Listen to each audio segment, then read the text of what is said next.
ঐতিহাসিক তাবুর শহর মিনায় অবস্থানের মধ্য দিয়ে শুরু হয়েছে পবিত্র হজের আনুষ্ঠানিকতা। আল্লাহর নৈকট্য লাভের আশায় শনিবার মিনা থেকে আরাফাতের ময়দানে যাবেন হাজিরা। এই মুহূর্তে মিনায় আছেন সহকর্মী মুফতি আব্দুল্লাহ তামিম। সরাসরি যাচ্ছি তার কাছে।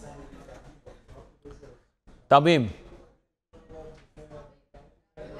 মুহূর্তে দাঁড়িয়ে আছি মিনার প্রান্তরে। তাবুর শহর মিনা বলা হয় এটাকে। এখান থেকেই শুরু হয়েছে হজের মূল কার্যক্রম। আজ জোহরের নামাজ আদায়ের মাধ্যমেই শুরু হয়েছে হজের কার্যক্রম। হজ আদায়ের জন্য মানুষ সারা পৃথিবী থেকে প্রায় 180টি দেশের থেকে প্রায় 20 লক্ষ মুসলিম এখানে উপস্থিত হয়েছেন। হজের মূল কার্যক্রম আজ শুরু হয়েছে। এর মাধ্যমেই হাজিরা এখান থেকে আরাফার ময়দানে আগামীকাল ফজরের নামাজ আদায় করে রওনা করবেন।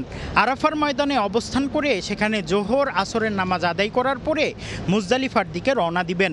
মুজদালিফায় মাগরিব এবং এশার নামাজ আদায় করে সেখানে রাত্রি যাপন করবেন। এরপরেই 10 জিলহজ তাওয়াফ করবেন, মাথা মুন্ডাবেন, কোরবানি করবেন এবং এর মাধ্যমেই আগামী মঙ্গলবার হজের মূল আনুষ্ঠানিকতা শেষ হবে। সারা বিশ্ব থেকে 120টিরও বেশি দেশের প্রায় 20 লক্ষ মুসলিম এখানে জমায়েত হয়েছেন।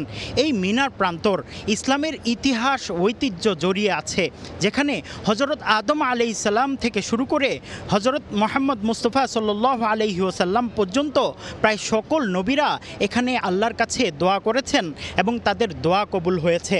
এমনকি হজরত ইব্রাহিম আলাইহিসসালাতু ওয়াসসালাম এই প্রান্তরে ইসমাইল আলাইহিসসালামকে কোরবানি দিতে নিয়ে এসেছেন।